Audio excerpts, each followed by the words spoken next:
Tulad yan, yung sa latest lineup, Ahon 15, Day 3. Feeling ko naman, may enough na tao naman na naalala nila yung mga usap-usap nung last year na sana may Day 3, kasi hindi na tuloy yung Day 3. Ngayon na may Day 3, parang nagre-reklamo naman ngayon. So parang, okay. Yung iba is hindi nila maintindihan bakit ganun yung lineup. Kahit na may katulad na ni Mr. Pampanga, di ba? Hindi nyo ba alam kung saan galing si Mot at si Lipcram? Ahon 6, Day 3, sa ilalim ng puno. Ngayon, idol nyo, ganyan. Pero yung katulad yan, yung undefeated streak ni Mot, doon nagsimula yun. Sa mga ganung panahon na lumalaban pa siya sa ilalim ng puno, pwede pa kami mahigat lahat nun, di ba? Parang si Lipcram, doon nabuhay yung well, bago pa nun. Pero doon medyo umandar pa yung the legend of Nestor Asaytono, di ba? Ngayon, marami nagtataka, parang saan ba galing yung Nestor Asaytono? Doon nang galing yun eh. Sa ilalim ng Diba? puno.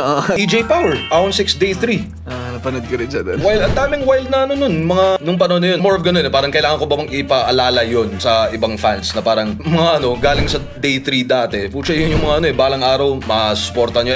At gusto kong isipin is ganun talaga para sa lahat ng undercard eh. Hindi man Ahon 15, Day 3, pero lahat ng undercard battles, may purpose kung bakit sila andun eh.